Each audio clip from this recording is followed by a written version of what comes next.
जय हिंद, जय महाराष्ट्र विद्यार्थी मित्रांनो. स्पर्धा यूट्यूब चॅनल आपले स्वागत आहे. बघा, जानेवारी ते एप्रिल महिन्यात दरम्यानल्या आपण महत्त्वाच्या चालू घडामोडी बघू. आधी आपण काय करू, काही आता नुकतंच सरळ सेवेला रिपीट झालेले प्रश्न घेऊ. बघा, करंट अफेअरचे, नंतर आपले संभाव्य घेऊ. चला मग बघूया. आता सुनित्रा पवार या राज्याच्या कितव्या उपमुख्यमंत्री ठरल्या आहेत?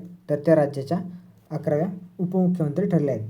आणि आपल्या सर्वांना माहिती आहे, त्या आपल्या राज्याच्या पहिल्या महिला उपमुख्यमंत्री ठरल्या आहेत. त्याच्यानंतरचा क्वेश्चन बघा. आता कर्नाटकच्या इतिहासात सर्वाधिक काळ मुख्यमंत्रीपद भूषवणारे नेते कोण ठरले आहे? तर सिद्धरामय्या ठरले. म्हणजे कर्नाटकच्या इतिहासात सर्वाधिक काळ मुख्यमंत्रीपद भूषवणारे नेते ठरले आहेत. कोण? तर सिद्धरामय्या. भारतातील पहिले पूर्णपणे पेपरलेस जिल्हा न्यायालय कोणते ठरले आहे? तर कल्पेट्टा नाव बघा, केरळमधील आहे. हे कोणतं आहे पण? तर जिल्हा न्यायालय, भारतातील पहिले जिल्हा न्यायालय. तर कोणतं? केरळमधील कल्पेट्टा. आमदारांच्या उपस्थितीवर AI द्वारे, कशाद्वारे? तर AI द्वारे देखरेख ठेवणारी भारतातील पहिली विधिमंडळ कोणती ठरली? तर आंध्र प्रदेशची. बघा, म्हणजे आमदारांच्या उपस्थितीवर ते काय करणार? तर AI द्वारे देखरेख ठेवणार. कोणती विधान परिषद विधिमंडळ? तर आंध्र प्रदेशची. भारतातील पहिले 100% सेंद्रिय राज्य कोणते ठरले होते? तर सिक्कीम 2016मध्ये ठरले होते. हा नुकताच चर्चेत पॉईंट आल्यामुळं हा प्रश्न घेण्यात आला आहे. बघा, आणि हा परीक्षेला विचारून झाला होता. मग सिक्कीम कधी ठरलं होतं पहिले 100% सेंद्रिय राज्य? तर 2016मध्ये. भारताचा पहिला 100% सेंद्रिय केंद्रशासित प्रदेश कोणता आहे? तर तो लक्षद्वीप आहे. आणि तो 2020मध्ये ठरला होता पहिला 100% सेंद्रिय केंद्रशासित प्रदेश. तो कोणता? लक्षद्वीप. हा देखील पॉईंट लक्षात ठेवा. आता समोरचा बघा, सूर्यकांत हे भारताचे कितवे सरन्यायाधीश आहेत? तर 53वे. बघा, भारतातील काय? तर सर्वोच्च न्यायालयाचे सरन्यायाधीश आहेत ते. कोण? तर सूर्यकांत. हे कितवे आहेत मग? तर 53वे आहेत. बघा, भारतातील सर्वाधिक वृद्ध लोकसंख्या असलेले राज्य कोणते? तर केरळ आहे. बघा, सर्वाधिक वृद्ध संख्या केरळ राज्यामध्ये. आणि त्या आधारावर समोरचा प्रश्न आहे, वृद्धांसाठी अर्थसंकल्प मांडणारे पहिले राज्य कोणते ठरले? तर केरळ ठरले. यांनी काय केलं आहे? तर वृद्धाधारित अर्थसंकल्प मांडला आहे. आणि असं करणारं हे राज्य पहिलंच ठरलं आहे. कोणतं? केरळ. म्हणजे आपल्याला सरळ सरळ प्रश्न विचारला जाऊ शकतो, वृद्धांसाठी अर्थसंकल्प मांडणारे पहिले राज्य कोणते ठरले? तर आपल्याला सरळ सरळ उत्तर द्यायचं केरळ राज्य. आणि वृद्धांची पण लोकसंख्या कोणत्या राज्यात सर्वाधिक आहे? तर केरळ राज्यामध्ये आहे. चला समोरचा. आता चक्र नावाचा एक विशेष वित्तपुरवठा उपक्रम कोणी सुरू केला आहे? तर भारतीय स्टेट बँकेने सुरू केला आहे. कोणता?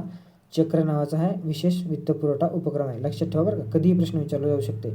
तर चक्र नावाचा उपक्रम कोण चालू केला? भारतीय स्टेट बँकेने. आपल्याला फक्त एवढा पॉईंट लक्षात ठेवायचा आहे. SBIने सौर ऊर्जा प्रकल्पांना कर्ज देण्यासाठी डॅश हा उपक्रम चालू केला आहे. तर कोणता? सूर्यशक्ती सेल. म्हणजे SBIने हा उपक्रम चालू केला आहे. कोणत्या? तर सौर ऊर्जा प्रकल्पांना कर्ज देण्यासाठी. कोणता? सूर्यशक्ती सेल हा उपक्रम चालू केला आहे. बघा, चक्र नावाचा उपक्रम कोणाचा आहे? म्हणजे तर स्टेट बँकेचा आहे. आणि हे कोणता आहे? सूर्यशक्ती. हा देखील SBIचा आहे. बघा, भारतातील पहिले 100% महिला मालकीचे औद्योगिक पार्क कोणत्या राज्यात सुरू करण्यात आले? तर तेलंगणामध्ये. 100% महिला मालकीचे औद्योगिक पार्क आहे. कोणत्या राज्यामध्ये? तर तेलंगणा राज्यामध्ये सुरू करण्यात. हा देखील क्वेश्चन नुकताच रिपीट झालेला आहे. बघा, समोरचे क्वेश्चन बघू. आता युरोपियन संघ हा भारताचा कितवा FTA भागीदार बनला आहे?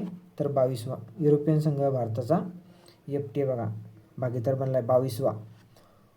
पोंडोरू खादीला GI टॅग मिळाला, ती कोणत्या राज्यातील आहे? तर आंध्र प्रदेशमधील श्रीकाकुलम जिल्ह्यातील आहे. बघा, कोणती? पोंडोरू खादी. हिला काय मिळालं आहे? तर GI टॅग मिळाला आहे. कोणत्या राज्यातील? लक्षात ठेवायचं मग, ती आंध्र प्रदेश राज्यामधील आहे. आणि कोणता जिल्हा? तर श्रीकाकुलम जिल्हा आहे, तो लक्षात ठेवा. भारतीय विमान कंपनी इंटरनॅशनल एअर ट्रान्सपोर्ट असोसिएशनची सदस्य कोण बनले आहे? तर अकासा एअर बनले. बघा, अकासा एअर ही काय? तर भारतीय विमान कंपनी इंटरनॅशनल एअर ट्रान्सपोर्ट असोसिएशनची काय?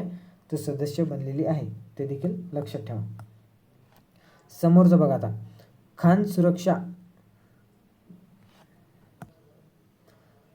महानिदेशालयला जानेवारी 2026ला किती वर्ष पूर्ण झाली? तर 125 वर्ष पूर्ण झाली. कशाला?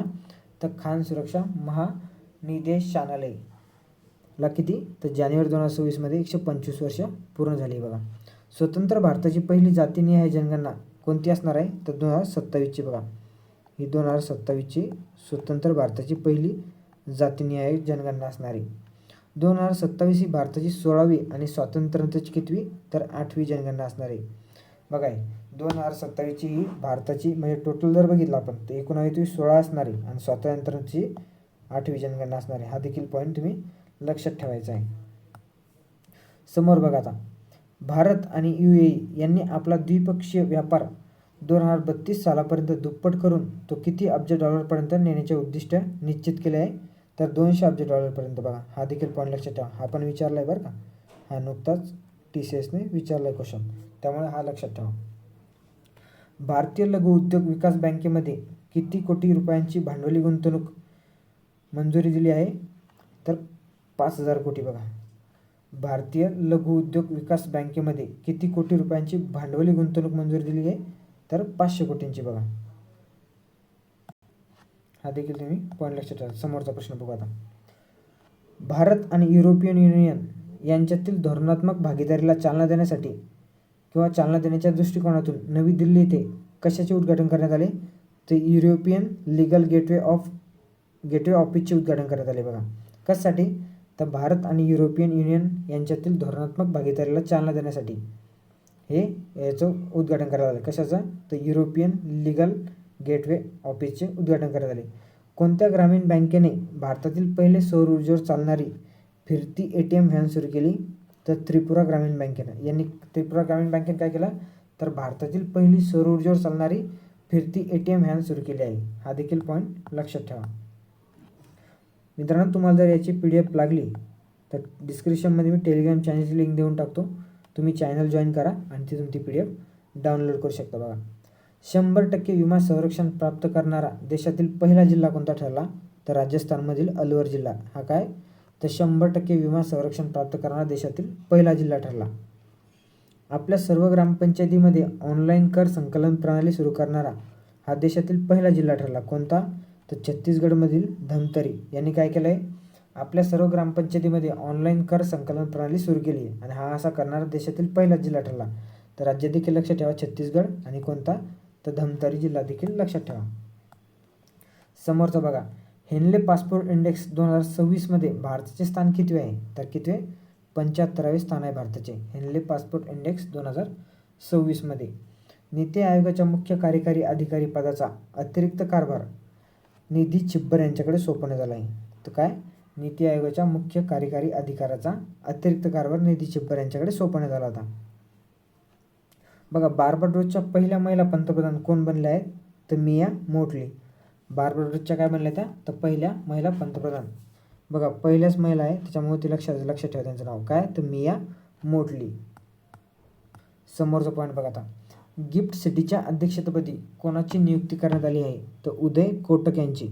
कशाच्या, गिफ्ट सिटीच्या अध्यक्षपदी त्यांची नियुक्ती करण्यात आली. केरळमधील पहिल्या अंध महिला न्यायाधीश कोण ठरल्या आहे, तर थान्या नॅथन्सी. बघा हे ठरले आहेत केरळमधील काय पहिल्या अंध महिला न्यायाधीश ठरल्या आहेत त्या. आंतरराष्ट्रीय ऑलिम्पिक समितीमध्ये निवड होणाऱ्या इराणच्या पहिल्या महिला कोण ठरल्या आहे, तर सोराया अघाई नाव लक्षात ठेवा त्यांचं. काय झालं त्या, तर आंतरराष्ट्रीय ऑलिम्पिक समितीमध्ये निवड होणाऱ्या त्या इराणच्या पहिल्याच महिला ठरल्या आहेत, त्यामुळे हे देखील महत्त्वाचं आहे. बघा मुंबई महानगरपालिकेच्या महापौरपदी कोणाची नियुक्ती करण्यात आली, तर रितू तावडे यांची नियुक्ती करण्यात आली. हा देखील महत्त्वाचा आहे. भारतीय हवाई दलाच्या ईस्टर्न एअर कमांडरच्या air officer commander in chief पदी कोणाची नियुक्ती करण्यात आली, तर एअर मार्शल इंदरपाल सिंग वालिया यांची निवड करण्यात आली. बघा कोणत्या, पण ईस्टर्न एअर कमांडरच्या air officer commander in chief पदी, त्यामुळे हे लक्षात ठेवा. बघा तर मग कोण येते, एअर मार्शल इंदरपाल सिंग वालिया. हा देखील बऱ्याच वेळा असा प्रश्न विचारला जातो बरं का, त्यामुळे हा देखील पॉईंट लक्षात ठेवायचा आहे. आशिया ऑलिम्पिक परिषदेच्या अध्यक्षपदी कोणाची निवड करण्यात आली आहे, तर शेख ओवान बिन हमद अल थानी यांची निवड करण्यात आली. थोडे अवघड नावं असतात पण लक्षात ठेवायची. बघा यांची काय, तर आशिया ऑलिम्पिक परिषदेच्या अध्यक्षपदी निवड झाली आहे. संयुक्त राष्ट्राच्या निशस्त्रीकरण बाबीवर सल्लागार मंडळाच्या अध्यक्षपदी कोणाची नेमणूक करण्यात आली, तर DB व्यंकटेश शर्मा यांची निवड करण्यात आली. तो देखील पॉईंट लक्षात ठेवा. समोरचं बघा, राष्ट्रीय तपास संस्थेच्या महासंचालकपदी कोणाची नियुक्ती करण्यात आली किंवा नेमणूक करण्यात आली, तर राकेश अग्रवाल यांची. कशाची, तर राष्ट्रीय तपास संस्थेच्या महासंचालकपदी यांची नियुक्ती करण्यात आली. राकेश अग्रवाल नाव लक्षात ठेवा. इंडो तिबेटन बॉर्डर पोलीस दलाच्या महासंचालकपदी शत्रुजित सिंग कपूर यांची नेमणूक करण्यात आली. कोणाची? तर शत्रुजित सिंग कपूर यांची. कशाच्या? तो इंडो तिबेटन बॉर्डर पोलीस दलाच्या महासंचालकपदी. हा देखील महत्त्वाचा पॉईंट आहे आणि हा क्वेश्चन बऱ्याच वेळेस विचारून झाला आहे, ते मी देखील लक्षात ठेवा. नेक्स्ट आता बघा, सीमा सुरक्षा दलाचे महासंचालक म्हणून डॅश यांची नेमणूक करण्यात आली. कोणाची? तर प्रवीण कुमार यांची. सीमा सुरक्षा दलाचे महासंचालक म्हणून प्रवीण कुमार यांची नेमणूक करण्यात आली आहे. मेघालयाच्या पहिल्या महिला मुख्य न्यायाधीश कोण ठरल्या आहेत? तर बघा, न्यायमूर्ती रेवती मोहिते डेरे. न्यायमूर्ती, एक मिनिट ते थोडं, रेवती मोहिते आणि डेरे हे असं त्यांचं नाव आहे बघा. यांची काय करण्यात आली? तर मेघालयाच्या पहिल्या महिला मुख्य न्यायाधीश म्हणून त्यांची नेमणूक करण्यात आली. सीमा रस्ते संघटनांचे नवीन महासंचालक म्हणून कोणाची नियुक्ती करण्यात आली? तर लेफ्टनंट जनरल हरपाल सिंह यांची सीमा रस्ते संघटनांचे नवीन महासंचालक म्हणून नियुक्ती करण्यात आली. समोर बघा आता, अणुऊर्जा आणि नियामक मंडळाच्या अध्यक्षपदी कोणाची नियुक्ती करण्यात आली? तर A.K. बालसुब्रमण्यम असेल मे बी ते. तर A.K. बालसुब्रमण्यम याची काय?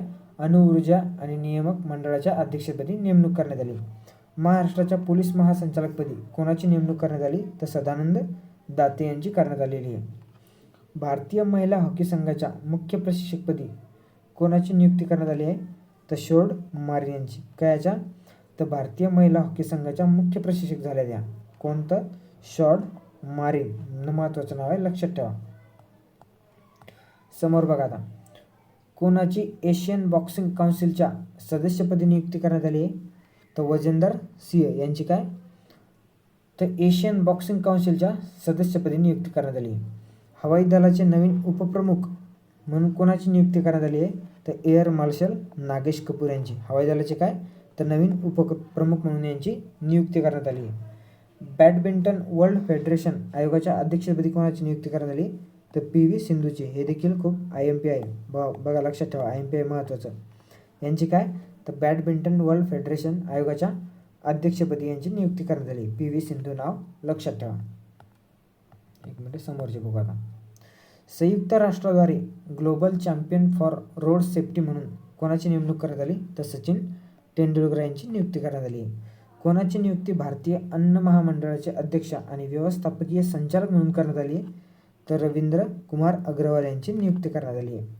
महाराष्ट्र लोकसेवा आयोगाच्या अध्यक्षपदी कोणाची नियुक्ती करण्यात आली? तर विवेक भीमनवार. MPSCचे अध्यक्ष म्हणून यांची नियुक्ती करण्यात आली, विवेक भीमनवार यांची. बघा, इस्रायलच्या संसदेत भाषण करणारे नरेंद्र मोदी कितवे पंतप्रधान ठरले? तर पहिलेच पंतप्रधान ठरले. बघा, इस्रायलच्या संसदेमध्ये भाषण करणारे भारताचे पहिले पंतप्रधान कोण ठरले? तर नरेंद्र मोदी ठरले. अर्थशॉट पुरस्कार या जागतिक पर्यावरण पुरस्काराचे आयोजन भारतात पहिल्यांदा कोणत्या शहरात करण्यात आले? तर मुंबई या शहरामध्ये करण्यात आले. कोणता पुरस्कार होता? तर अर्थशॉट पुरस्कार. साहित्यभूषण पुरस्कार 2025 कोणास प्रदान करण्यात आला? तर भालचंद्र नेमाडे यांना तो प्रदान करण्यात आला. कोणता? साहित्यभूषण पुरस्कार 2025. हे 2025चा जरी असला तर 2026 मध्ये प्रदान करण्यात आले बरं काही. हे 2026 मध्ये प्रदान करण्यात आले, त्यामुळे लक्षात ठेवायचे. साहित्यभूषण पुरस्कार 2025 भालचंद्र नेमाडे. विदा करंदीकर जीवनगौरव पुरस्कार 2025 कोणास प्रदान करण्यात आला? तर श्रीनिवास विनायक कुलकर्णी यांना. कविवर्य मंगेश पाडगावकर भाषा संवर्धन पुरस्कार कोणास प्रदान करण्यात आला? तर विनोद नारायण कुलकर्णी यांना प्रदान करण्यात आला. कोणता? तर कविवर्य मंगेश पाडगावकर भाषा संवर्धन पुरस्कार. हा देखील महत्त्वाचा आहे, लक्षात ठेवा. ग्लोबल टीचर प्राइज पुरस्कार 2026च्या विजेत्या कोण आहेत? तर रुबल नागी. बघा, कोण आहे विजेते? मग रुबल नागी आहेत. सुभाषचंद्र बोस आपदा प्रबंधन पुरस्कार 2026चे विजेते कोण आहेत? तर लेफ्टनंट कर्नल सीता अशोक शेळके. लक्षात ठेवा, लेफ्टनंट कर्नल कोण? तर सीता अशोक शेळके सुभाषचंद्र बोस आपदा प्रबंधन पुरस्कार 2026चे विजेते आहे. भारताच्या 77व्या प्रजासत्ताक दिनी कोणास अशोक चक्र प्रदान करण्यात आले? तर शुभांशु शुक्ला यांना. 77व्या आपल्या प्रजासत्ताक दिनी यांना काय? तर अशोक चक्र प्रदान करण्यात आलेले आहे. समोर बघा आता, आंतरराष्ट्रीय अंतराळ स्थानकावर पाऊल ठेवणारे पहिले भारतीय कोण? तर शुभांशु शुक्ला होते बघा. इथे शुभांशु नाही, शुभांशु शुक्ला होते बघा. पद्म पुरस्कार 2026 एकूण किती जणांना प्रदान करण्यात आला आहे? तर टोटल 131 जणांना पद्म पुरस्कार प्रदान करण्यात आलेले आहे बघा. बघा मग टोटल किती? 131 जणांना पुरस्कार प्रदान करण्यात आले. आणि त्यात जर तुम्ही आता आपण डिवायडेशन केलं तर पद्म विभूषण किती जणांना भेटले रे? पद्मविभूषण भेटलेलं बघा जवळपास 5 जणांना. आणि पद्मभूषण ज्याला म्हणतो आपण, पद्मभूषण भेटलाय बघा 13 जणांना. आणि पद्मश्री किती जणांना भेटलाय? तर पद्मश्री भेटलाय बघा जवळपास 113 जणांना पद्मश्री भेटलाय. महिला विजेते किती येतात? महिला कोणी सांगेल का? महिला विजेते किती आहेत? तर महिला विजेते आहेत बघा 19 महिला विजेते आहेत. किती? 19. आणि मरणोत्तर किती भेटले? त्यापैकी मरणोत्तर भेटलेत बघा 16. किती? मरणोत्तर 16. आणि ज्यांना आपण NRI म्हणतो, NRI व्यक्तींना किती भेटले? तर NRI व्यक्तींना भेटले 6 भेटले जवळपास. लक्षात ठेवा. मग टोटल किती? तो टोटल भेटले 131 बघा. त्यापैकी पद्मविभूषण भेटलेत 5, पद्मभूषण 13, पद्मश्री 113, महिलांना किती? तर 19, मरणोत्तर किती? 16. आणि NRI लोकांना किती भेटले? तर जवळपास 6 भेटले बघा 6. आणि तुम्हाला एक प्रश्न सांगतो, महाराष्ट्रातील किती व्यक्तींना भेटले तुम्हाला कमेंट बॉक्समध्ये सांगायचे. ओके, तो प्रश्न तुम्ही कमेंट बॉक्समध्ये सांगा. तर चला आपण आता पुढचे प्रश्न बघूयात. बघा, इंदिरा गांधी शांतता पुरस्कार 2025 कोणास प्रदान करण्यात आला आहे? तर ग्रेसा माशेल मोझांबिक यांना प्रदान करण्यात आला आहे. कोणता? इंदिरा गांधी शांतता पुरस्कार 2025 तो त्यांना प्रदान करण्यात आला आहे. राष्ट्रीय सांख्यिकी दिन कधी साजरा केला तो? तर 29 जून हा काय? 29 जून हा काय? राष्ट्रीय सांख्यिकी दिन म्हणून साजरा केला जातो. जागतिक सांख्यिकी दिन कधी साजरा केला जातो? तर 20 ऑक्टोबर. बघा, राष्ट्रीय आणि जागतिक या दोन्ही डिफरंट लक्षात ठेवा बरं का. राष्ट्रीय सांख्यिकी दिन कधी? तर 29 जून. आणि जागतिक सांख्यिकी दिन कधी? तर 20 ऑक्टोबरला तो साजरा केला जातो. समोरचा बघा आता, 2025चा UNA महासचिव पुरस्कार कोणास जाहीर झाला आहे? तर भारतीय लष्कर सचिव स्वाती शांताकुमार यांना तो जाहीर झाला आहे. कोणता? UN महासचिव पुरस्कार 2025चा. 25चा जरी असला तर 2026मध्ये प्रदान करण्यात आला आहे. वंदे मातरम पुरस्कार 2026चे विजेते कोण आहेत? तर चंद्रशेखर घोष आहेत. मातृभूमी बुकर ऑफ द इयर पुरस्कार 2016 कोणास प्रदान करण्यात आला आहे? तर अरुंधती रॉय यांना हा प्रदान करण्यात आला. हा देखील पॉईंट महत्त्वाचा लक्षात ठेवा. राष्ट्रपती पोलीस निशाण पुरस्कार मिळवणारे सिक्कीम हे भारतातील कितवे राज्य ठरले? तर 15वे राज्य ठरले बघा. म्हणजे पोलिसासाठी एक पोलीस निशाण म्हणून पुरस्कार दिला जातो. तर सिक्कीम हे भारतातील 15वे राज्य ठरले. आणि पहिलं जर म्हणसाल तर पहिलं कोणतं आहे? तर पहिलं UP आहे बघा. हे पोलीस निशाण पुरस्कार मिळणारं UP पहिलं आहे. आता सिक्कीम 15वे ठरलं. भारतातील एकूण रामसर स्थळांची संख्या किती झाली आहे? तर 99 झाली आहे. लक्षात ठेवा. आणि सर्वाधिक जास्त आय थिंक MP आहेत. मध्य प्रदेशमध्ये सर्वाधिक आहेत, 12 वाटते, 12 आय थिंक. पटना पक्षी अभयारण्य कोणत्या राज्यात आहे? तर UP मध्ये. लक्षात ठेवा. समोर बघा, स्वतःचा राज्य सूक्ष्मजीव अधिकृतपणे घोषित करणारे देशातील पहिले राज्य कोणते ठरले? तर केरळ ठरले बघा. कुठे? केरळ. समोरचा क्वेश्चन बघा आता, राज्य फुलपाखरू घोषित करणाऱ्या देशातील पहिले राज्य कोणते होते? तर आपलं महाराष्ट्र राज्य होतं बघा.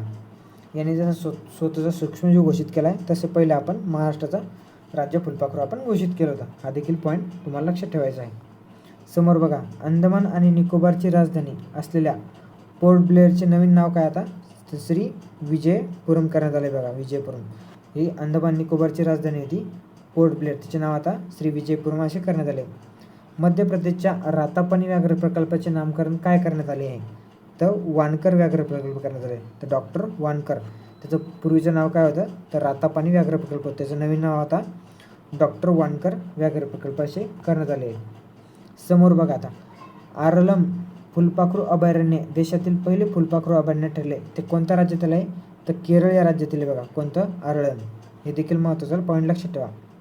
बायो हॅपीनेस ही संकल्पना कोणी मांडली आहे? तर डॉक्टर MS स्वामीनाथन यांनी मांडली. बघा महत्त्वाचं आहे बरं का.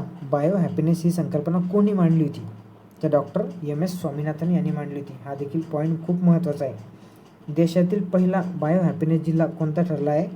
तर KE पान्योर अरुणाचल प्रदेश जिल्हा. बघा KE पान्योर हा देशातील पहिला काय तर बायो हॅपीनेस जिल्हा ठरला आहे.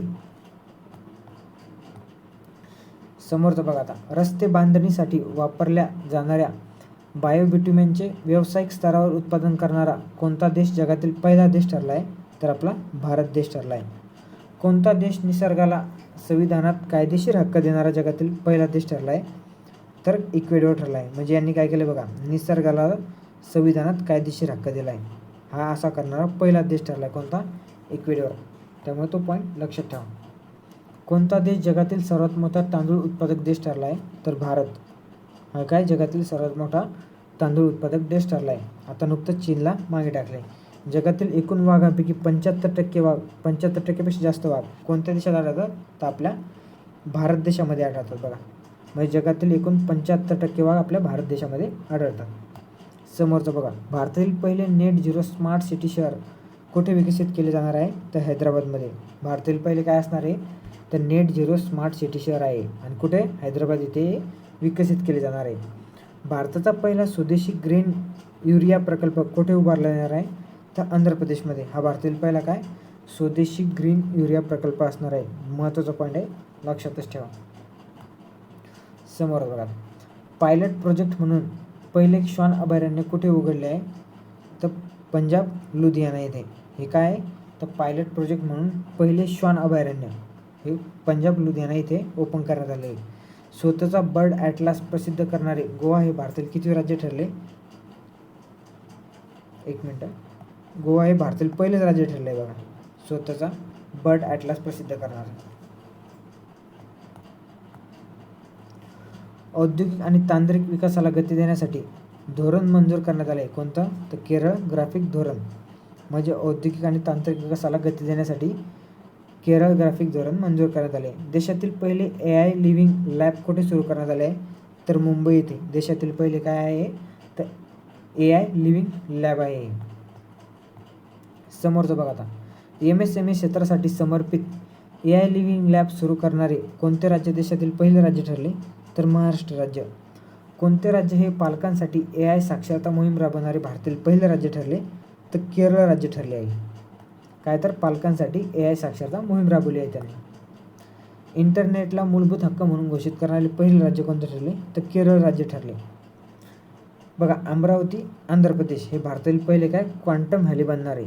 भारतातील पहिले क्वांटम व्हॅली कोणते बनणार आहे? तर अमरावती.